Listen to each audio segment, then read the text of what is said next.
오늘은 맥주 감사주일입니다. 맥주라고 하는 말은 아시는 대로 보리추수라고 하는 뜻이죠. 이모작을 하는 우리나라에서는 겨울에는 보리를 심어서 봄에 초여름에 거두고 또 여름이 되면 벼를 심어서 가을에 추수라고 그렇게 합니다. 이스라엘 백성도 마찬가지였던 것 같은데 이스라엘 백성들도 추수와 관련된 절기들이 있습니다. 그래서 맥추절이 먼저 있죠. 다른 말로는 칠칠절 혹은 오순절이라고 합니다. 6월절부터 시작해서 77이 49일을 지나서 77절이고요. 오수는 50인데 양편 넣기를 해서 6월절 그날부터 시작하면 50일째 되는 날이 오순절이 됩니다. 어쨌든 추수를 기념하는 절기이고요. 하나님께서 주신 것을 감사하는 절기입니다. 신약에 오면 이 오순절날 성령이 임했기 때문에 성령 강림절로 지키는 날입니다. 성령 강림절이 왜 추수감사절이 되느냐? 하나님께서 우리에게 주신 모든 천국의 은혜를 성령 안에 담아 주셨기 때문에 그렇습니다. 너희가 악한 자라도 자기 자식에게는 좋은 것을 줄 줄 알거든 하물며 하늘에 계신 너희 천부께서 너희에게 좋은 것을 주지 않겠느냐 그렇게 말씀하셨는데 같은 예수님의 가르침이 누가복음에서는 성령을 주시지 아니하겠느냐 그렇게 되어 있습니다. 다시 말하면 성령을 주시는 것이 성령 안에 우리의 모든 좋은 것을 주시는 것을 포함하고 있다 그렇게 말씀하신 것입니다. 다시 말하면 우리의 구원이 그 구원 안에 하나님의 모든 것을 포함하고 있는 것과 같습니다.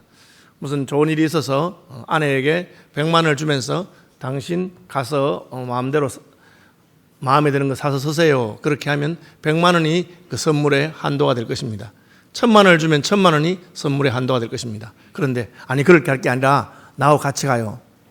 그렇게 한다면 남편이 쓸 수 있는 돈 한도가 그 한도일 것입니다. 하나님께서 우리에게 성령을 주신 것은 성령 안에서 하나님 주신 모든 것을 우리에게 주신다는 그런 뜻이 포함되어 있습니다. 아들을 아끼지 아니하시고 우리에게 주신 분이 아들과 함께 모든 것을 선물로 주시지 않겠느냐 그렇게 말씀하신 것입니다.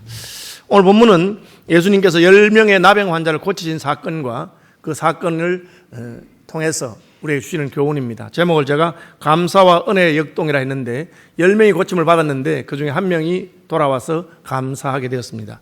예수님께서는 그 감사하는 사람을 보면서 내 믿음이 너를 구원하였다라고 말씀하시고 나병에서 고침을 받을 뿐 아니라 감사할 때에 구원의 은혜를 더하여 주신 것을 보여주고 있습니다.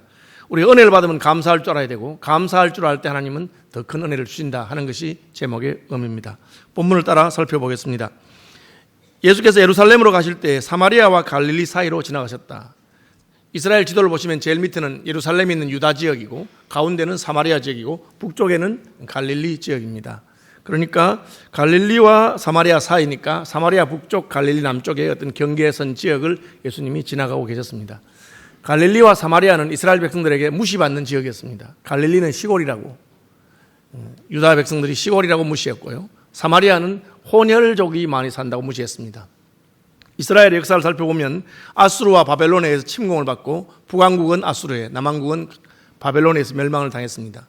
이 정복한 나라 사람들은 귀족과 왕족들을 포로로 잡아서 자기 나라로 데려갔습니다. 남아있는 천민들이나 백민들에게는 자기 나라의 백성들을 보내가지고 그 종족이 섞이도록 그런 정책을 썼습니다. 지금 중국이 그렇게 하고 있습니다. 중국이 소수부족이 있는 지역에 전략적으로 한족들을 많이 이주하게 하고 지원해서 그래서 한족과 그 소수부족이 섞여 살므로 소수부족들이 독립하지 못하도록 특별히 신장이나 서장이나 그런 지역에 그런 일을 많이 하고 있는 것입니다. 그 제국이 그런 역할을 했기 때문에 사마리아에는 혼혈 사람들이 많았습니다. 그래서 유대인들은 이 사마리아 사람들을 무시하고 정통성이 없고 아브라함의 후손이 아니고 그들이 하나님 믿는다고 해도 인정하지 않으려고 하는 그런 경향이 강했습니다. 갈릴리 사람들은 시골 사람이라고 무시하고 사마리아 사람들은 혼혈이라고 무시합니다. 갈릴리와 사마리아 사람 사이에서도 갈릴리 사람들이 사마리아 사람들을 무시합니다. 자기들도 무시를 받으면서 자기들보다 더 못하다고 생각되는 사마리아 사람을 무시하는 그런 지역이었습니다. 예수님께서는 여러 번 사마리아 지역을 지나시면서 사마리아의 수가성 우물가 여인이라든지 또 오늘 본문에 나오는 사건이라든지 선한 사마리아인의 비유 같은 걸 통하면서 그 사람의 혈통이나 그 사람의 지역이 문제가 아니라 그 사람이 하나님을 향해서 어떠한 믿음을 가지느냐 하는 것이 더 중요하다고 여러 번 말씀하신 적이 있습니다. 어쨌든 사마리아와 갈릴리 사이에 동리로 가시는데 한 마을에서 나병 환자 10명이 예수를 만났습니다. 이 나병이라고 하는 것은 옛날에는 문둥병이라고 했죠. 요즘은 나병이라고 하는데, 이 나병은 구약 성경에 따르면 특별한 병입니다. 그 병은 살아있으면서 죽음을 보여줍니다. 왜? 몸에 감각이 없어지기 때문에. 그래서 손가락이 하나 떨어져도 알지 못합니다. 고통을 느끼지 못하는 것이죠. 이것은 죄를 상징적으로 보여준다고 하는 병입니다. 우리가 살아있지만 영적인 감각이 없어지는 것입니다. 그래서 나병은 부정한 병, 불결하다는 뜻이 아니고 종교적으로 부정하기 때문에 하나님 앞에 나올 수 없는 병으로 취급을 받았습니다. 그래서 나병 환자들은 성전에 들어갈 수도 없었고요. 그리고 다른 사람과 접촉을 피해야 했습니다. 왜? 다른 사람하고 접촉하면 그 사람에게 나의 부정을 전염시킨다고 생각해서. 그래서 길을 갈 때는 여기 나병 환자가 있으니 다들 비키시오. 여기 부정한 사람이 있으니 비키시오. 그렇게 말하면서 다녀야 됐습니다. 다른 사람들이 나병 환자가 있다는 말 듣고 피해갈 수 있도록 한 것입니다. 오늘 본문에도 이들 10명이 예수님을 찾아왔는데 예수를 만나 멀리 서서 소리 높여 이르되, 예수님을 만나러 왔지만 자기들이 예수님에게 가까이 할 수 없었다는 것을 알았습니다. 왜? 나병 환자가 정상인에게 가까이 가면 정상인이 그 나병에 의해서 부정해지기 때문에 혹은 전염되기 때문에 멀리 서서 예수님을 찾고 부르짖었습니다. 그들이 생각할 때 이 정도 거리가 떨어져 있으면 나의 부정함이 예수님이나 예수님의 제자들에게 전염되지 않는다고 생각할 만큼 멀리 떨어져서 외친 것입니다. 예수 선생님이여 우리를 불쌍히 여기소서, 그렇게 했습니다. 자, 그러면 거리가 멀리 떨어져 있습니다. 나병의 부정함이 예수님에게는, 제자들에게는 전염되지 않을 만큼 거리가 있습니다. 그럼 반대로 예수님의 치유는 그렇게 거리가 떨어져도 예수님의 고치시는 능력이나 예수님의 정결함이 그에게 전달될 수 있나요? 가까이 가야 뭘 받을 수 있지 않을까요? 놀랍게도 예수님의 치유는 거리와 상관이 없이 임할 수 있습니다. 그는 부정한 사람이기 때문에 예수님이 가까이 할 수 없었지만 예수님께서는 그 먼 거리와 상관없이 그 부정한 이들을 정결하게 할 수 있는 능력을 가지고 계신 분입니다. 실제로 그런 믿음을 가진 사람들을 예수님은 칭찬하셨습니다. 로마의 백부장, 오늘날로 말하면 중대장쯤 되는, 자기 밑에 100명의 군인이 있는 백부장이 자기 하인 중에 한 명이 병이 들었을 때 예수님께 고쳐달라고 왔습니다. 그 하인은 병이 들어서 오지 못했는데 예수님이 고쳐주겠다고 하면서 너네 집으로 가자 했을 때 예수님은 저희 집에 오시는 것을 제가 감당하기 어렵습니다. 그냥 여기서 고쳐주시면 되겠습니다. 왜요? 저는 군인이기 때문에 저도 다른 사람 밑에 있고 제 밑에도 부하들이 있는데 상관이 시키면 부하들은 시킨 대로 합니다. 예수님께서 말씀하시면 그것이 병이든지 무엇이든지 말씀하시는 대로 될 줄로 저는 믿습니다. 그때 예수님은 깜짝 놀라시면서 내가 이스라엘 사람들 가운데서도 이만한 믿음은 본 적이 없다. 내 믿음대로 될 것이라. 그렇게 해서 그 시로 그 하인의 병이 나은 적이 있습니다. 예수님께서는 공간의 제약을 받으시는 분이 아닙니다. 굳이 와서 만지셔야만 고칠 수 있는 분이 아닙니다. 부활하시고 승천하셨지만 지금이라도 우리가 예수의 이름으로 기도하면 들으시는 분이 예수님이십니다. 제가 이제 직접 직접에는 아니지만 제가 본 것은 이제 저는 그 방송을 통해서 보게 됐는데요. 영국에 있는 동안에 한 그 어머니가 자기 딸이 아파서 치유를 해달라고 치유하는 그런 은사를 가진 목사님께 찾아왔습니다. 누가 아프나요? 제 딸이 아픕니다. 어디 있습니까? 브라질에 있습니다. 딸이 브라질에 있는데 딸이 못 오기 때문에 어머니가 대신 와서 고쳐달라고 하는 겁니다. 그러니까 그 목사님 물어보더라고요. 지금 제가 여기서 기도해도 브라질에 있는 딸이 하나님 고칠 것을 믿느냐고. 그러니까 자기는 믿는다고 그렇게 하더라고요. 그러니까 거기서 기도했는데 브라질인 딸이 나았어요. 하나님의 능력은 거리를 넘어서는 것입니다. 저는 그때 크게 깨닫고 교인들이 무슨 아프거나 하면 그 자리에서 바로 전화해서 기도해 줍니다. 또 멀리서 내 가지 않아도 강상에 엎드려서도 기도해 줍니다. 하나님께서는 공간을 넘어서서 고칠 수 있는 능력이 있는 분이기 때문에 그렇습니다. 예수님께서는 그들이 멀리 서서 예수님 가까이 오지 못합니다. 부정하기 때문에. 예수 선생님이 우리를 불쌍히 여기소서 하니까 바로 그래 내가 너희를 불쌍히 여긴다. 가라. 누구에게? 제사장에게 가라. 왜 제사장에게 가라고 하십니까? 나병은 그냥 자기가 이만하면 좋아졌네, 괜찮아졌네 한다고 해서 나은 것이 아닙니다. 그것은 종교적으로 부정한 것이기 때문에 제사장이 가서 보고 이 당신은 깨끗해졌으니까 더 이상 성전에 못 들어올 필요가 없습니다. 들어오시면 됩니다. 더 이상 다른 사람들을 피해 살 필요가 없습니다. 당신은 이제 완치되었습니다 하는 판정을 제사장이 내립니다. 그래서 제사장에게 가서 당신이 몸을 보이라 그렇게 했습니다. 그런데 문제는 자기들은 여전히 몸에 문제가 있습니다. 여전히 피부에 상처가 있고 피부에 습진이라든지 이런 것처럼 딱지가 앉아 있습니다. 그런데 예수님은 가라고 합니다. 아니 우리가 제사장에 갈 수 있으면 왜 안 가겠어요? 이런 나병이 있어서 못 가기 때문에 안 가는데 가라고 하시면 어떡해? 그렇게 하지 않습니다. 그들은 갔습니다. 놀라운 사실은 14절 그들이 가다가 깨끗함을 받은지라. 한번 따라합시다. 가다가 깨끗함을 받은지라. 왜 이렇게 하셨습니까? 이것이 바로 하나님께서 우리에게 은혜를 주시는 방식입니다. 하나님의 은혜는 우리 영혼의 깊은 곳에 먼저 일어납니다. 그리고 시간이 지나면 그것은 겉으로 자연스럽게 드러나지는 것입니다. 나병은 나병의 근원이 있습니다. 예수님께서는 그 근원을 먼저 고치신 것입니다. 그리고 시간이 지나면 그것은 겉으로 드러나서 전에는 부정하고 더럽고 누추했던 것들이 깨끗해집니다. 아이의 살과 같이 깨끗해집니다. 아람 장군 나아만은 7번 모욕할 때, 요단강에서 모욕할 때 나중에 그 피부가 아이의 피부와 같이 되었다. 그도 나병 환자였던 것입니다. 죄가 마치 그러합니다. 인류가 범죄한 다음에 인류라고 하는 종족은 그 영혼의 깊은 곳에 하나님을 거역하고 선악과를 따먹음으로 말미암아 하나님이 아니라 내가 선과 악을 판단하는 내가 기준이 되는 그런 근원적인 죄가 있습니다. 내가 최고고 내가 판단의 기준이라고 생각하는 것입니다. 그것은 겉으로 드러나지 않아 우리 영혼에 있는 것입니다. 그런데 주 예수를 믿어라. 그리하면 너와 내 집이 구원함을 얻으리라.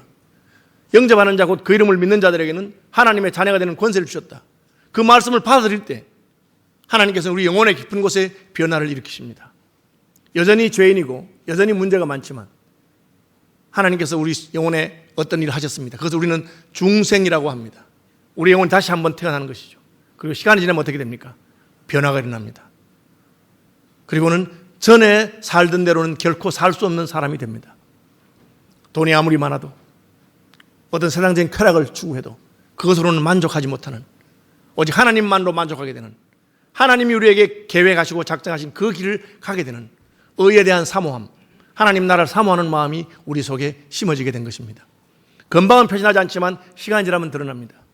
여러분이 만약 참으로 중생하고 참으로 예수를 믿고 거듭났으면 여러분의 삶에는 변화가 나타나기 시작해서 시간이 지날수록 여러분 거룩한 백성이 되게 되는 것입니다.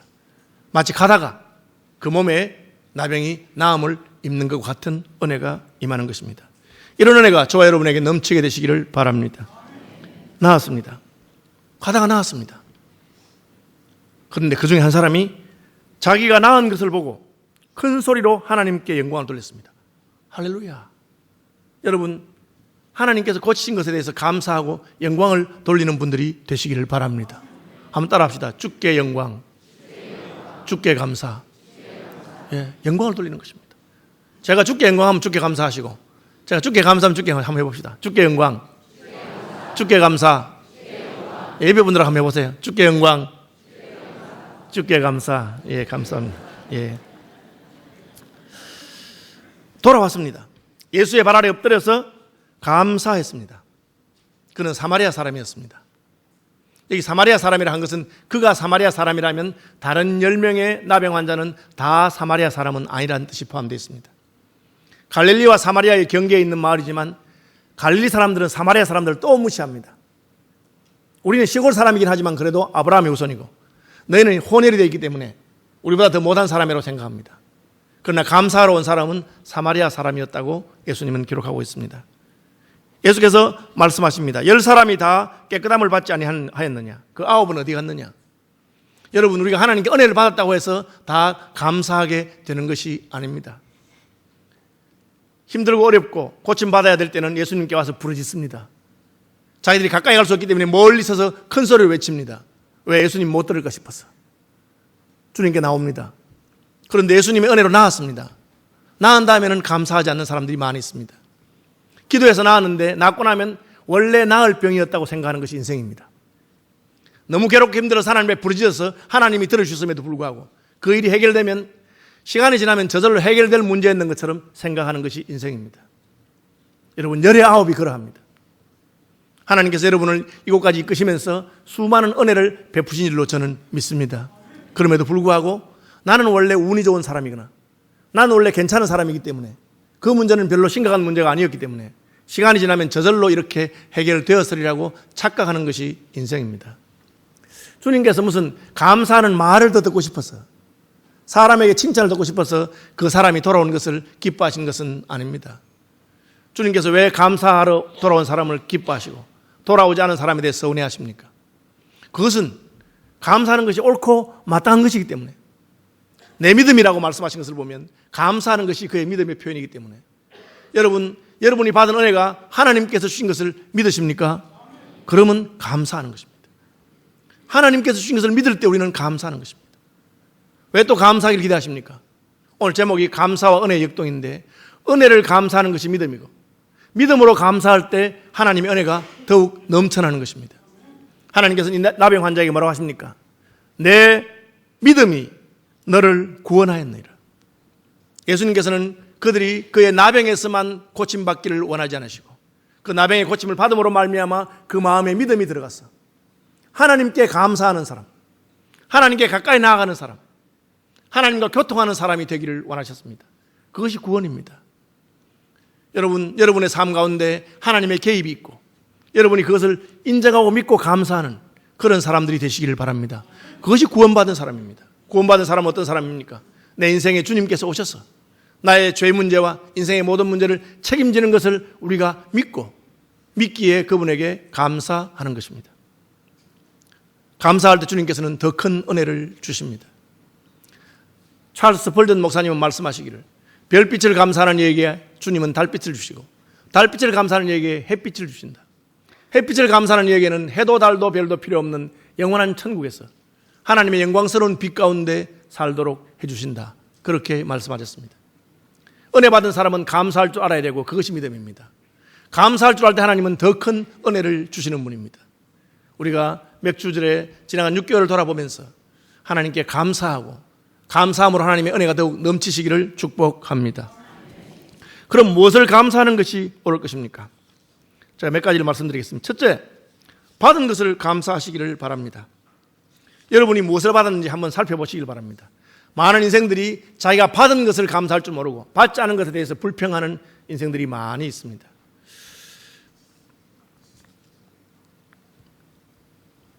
독일의 재무장관을 지냈던 마르틴 바덴이라고 하는 사람은 젊은 시절에 매우 가난했습니다.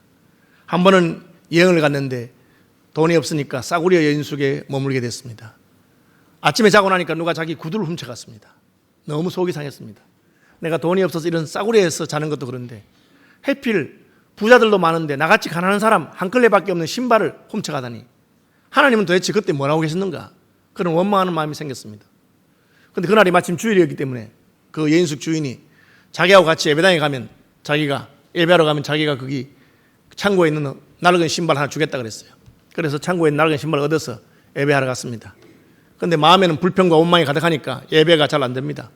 그런데 자기 앞에 있는 어떤 사람이 너무나 마음을 다해서 하나님께 찬송하고 감사하고 기도하는 것을 보게 되었습니다. 저 사람은 뭐가 그렇게 감사해서 감사할까 하고 쳐다보니까 그 사람은 무릎 아래가 없습니다. 두 발이 없는 사람이었어요. 그때 이분은 마음에 크게 깨달았습니다. 어머나, 나는 구두를 잃어버려서 원망했는데 저분은 아예 발이 없구나. 저분은 구두가 있어도 신을 수 없는 사람인데 어떻게 저렇게 감사할 수 있을까? 나는 구두야 사면 되지만 저분은 구두를 사도 신을 수 없구나. 그때 자기가 얼마나 큰 은혜를 받았는가 하는 것을 깨닫게 되었습니다. 여러분, 한국에서 아무리 가난해도 전 세계에서 줄을 세우면 우리나라 아주 부자 나라입니다. 아직도 하루에 3끼를 먹지 못하고 2끼를 먹는 사람들이 더 많은 것을 아십니까? 여러분, 두 버릇이 없는 사람도 많이 있습니다. 우리가 자꾸 옆에 있는 사람들하고 비교하고 내 마음의 기준이 너무 높아서 그렇지, 우리가 마음을 낮추고 겸손하게 생각한다면 얼마나 감사한 일이 많은지 모릅니다. 이미 우리는 생명을 얻었습니다. 이미 우리는 호흡할 수 있습니다. 하나님께서는 공기와 햇빛과 비를 주셨습니다. 우리가 잘나서가 아니라 의인이든지 악인이든지 하나님께서는 그 은혜를 베푸십니다. 가만히 앉아서 묵상하고 생각하면 우리의 받은 은혜가 말할 수 없는 것을 알 수 있습니다. 저는 후진국에서 태어나서 우리나라가 선진국이 돼서 그런지 항상 감사한 마음이 넘칩니다. 뭘 해도 감사하고, 참 너무 좋다. 여러분 입으로 우리나라가 뭐 안 좋은 나라다, 무슨 헬조선이다, 그런 말 절대 입 밖에 내지 마시기 바랍니다. 그래도 감사합니다. 우리가 38선만 넘어가면 예수 믿는 것이 자유롭지 않습니다. 우리 얼마나 자유롭게 예수 믿고 찬송할 수 있습니까? 여러분 힘들어도 요즘 옆에 굶어 죽는 사람 보셨습니까? 아주 드뭅니다. 그래도 하나님께서 일용할 양식을 주신 것을 감사하시기 바랍니다. 하루에 3끼를 못 먹어도 2끼만 먹어도 전 세계 평균하고 생각하면 그렇게 힘들지 않다. 그런 마음으로 하나님이 주신 은혜를 감사하는 분이 되시기를 바랍니다. 왜? 하나님께서 감사할 때 우리에게 주시기 때문에 그렇습니다. 오순절은 무엇을 감사하는 절기입니까? 성령 받은 것을 기억하고 감사하는 절기입니다. 우리는 하나님의 구원을 받았고 성령을 받았습니다. 우리가 아무리 힘들고 어렵고 가난하고 병들었다 하더라도 우리에게 빼앗길 수 없는 것이 있는데 그것은 하나님의 영을 받은 것입니다. 하나님께서 우리와 함께 하시고 하나님의 구원이 우리와 함께 하신 겁니다. 예수 믿어서 복 받는 것이 아니라 예수 믿은 것 자체가 복인 줄로 믿으시기를 바랍니다. 그럼 이미 우리는 생명을 얻었고 구원을 얻었으니 얼마나 감사할 수밖에 없는 인생입니까? 두 번째는 무엇을 감사합니까? 받지 못한 것을 감사하는 분들이 되시기를 바랍니다. 아니, 하나님께서 주지 않은 것을 어떻게 감사합니까? 하나님께서 주시지 않으셨어도 이유는 모르지만 주시지 않은 것에 하나님의 뜻이 있는 줄로 믿고 감사하는 분들이 되시기를 바랍니다. 그것이 믿음입니다. 그래서 감사를 믿음이라고 하는 것입니다. 나를 구원하신 주님을 감사하지만, 응답하신 기도를 감사하지만, 거절하신 것도 감사하고 헤쳐나온 풍랑도 감사하는 분들이 되시기를 바랍니다. 제 친구 선교사님은 결혼한 지 20년이 됐는데도 자식이 없었습니다. 20년 동안 기도하다가 마음을 비우고 감사하게 되었습니다. 그리고 그들은 깨달았습니다. 우리가 선교사인데 하나님이 자녀를 주지 않은 것은 가장 위험한 선교지에 두려움 없이 가라고 하는 뜻인가 보다. 그래서 그들은 아프가니스탄과 예멘과 오만과 같은 가장 복음을 전하기 힘들고 위험한 순교 위험이 있는 지역에 갔습니다. 그러면서 그들은 우리는 순교해도 뒤가 돌아보이지 않는다. 자녀가 없기 때문에 우리의 목숨을 주께 드릴 각오로 선교할 수 있는 분들이 된 것입니다. 잠이 오지 않는 밤은 기도하면서 감사하시기를 바랍니다. 나는 잠꾸러기라서 그냥 기도를 못하는데 하나님이 오늘 밤에는 잠이 오지 않게 해서 내가 깨어 기도할 수 있게 되었구나. 먹을 것이 없는 날은 금식하라고 하신 줄 알고 금식하면서 기도하시기 바랍니다. 여러분 요즘 누가 금식합니까? 금식하지 않잖아요. 그러나 먹을 것이 없으니 저절로 금식이 된다고 생각하고 감사하면 됩니다. 나를 구원하신 것을 감사하고 모든 것 주심을 감사할 뿐 아니라 응답하지 않은 것도 감사하고 헤쳐나온 풍랑도 감사하고 장미꽃을 감사하지만 장미꽃 가시도 감사하는 분들이 되시기를 바랍니다. 또 무엇을 감사합니까? 주실 것을 감사하시기를 바랍니다. 내 하나님 여호와께서 택하신 곳에서 여호와 앞에서 절기를 지키고 내 하나님 여호와께서 내 모든 물산과 내 손을 댄 모든 일에 복 주실 것을 인하여 너는 온전히 즐거워할지니라. 절기를 지키고 감사할 때 받은 것을 감사할 뿐 아니라 받지 않은 것을 감사하고 지금은 받지 않았지만 하나님의 때에 하나님께서 주실 것을 기대하고 믿는 마음으로 감사하는 것입니다. 6개월을 지났으니까 2019년에 전반기를 보내면서 힘들고 어려웠던 분들이 있을 것입니다. 그러나 여전히 우리에게 남은 6개월이 있는 것을 기억하고 전반기에는 어려웠지만 하나님께서는 후반기에 또 나와 함께 하셔서 우리의 간구를 들으시고 응답하실 것을 기대하고 믿고 감사하는 분들이 되시기를 바랍니다. 그것이 믿음입니다. 만약 이 땅에서 하나님이 주시지 않는다면 올해가 아니면 내년이고 내년이 아니라 이 생에서 받지 못한다면 주님께서는 천국에서 반드시 더 귀하고 좋은 것으로 우리의 눈에 눈물을 닦으시고 우리와 하여금 기뻐하고 즐거워하도록 혼인잔치를 베푸실 것을 기억하시면서 감사하시기를 바랍니다. 우리 찬송, 제가 좋아하는 찬송 한번 같이 불렀으면 좋겠는데 날 구원하신 주 감사 모든 것 주신 감사, 이거 한번 같이 한번 불러보면 좋겠네요. 반주도 되나요? 네. 우리 반주자는 그냥 어떤 찬송을 시켜도 바로 반주할 수 있어서 좋습니다.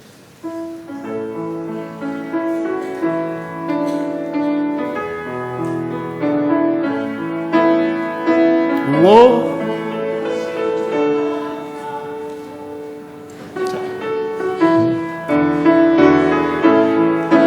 날 구원하신 주 감사 모든 것 주신 감사 지난 추억이네 감사 주의 곁에 계시네 감기로운 봄철의 감사 외로운 가을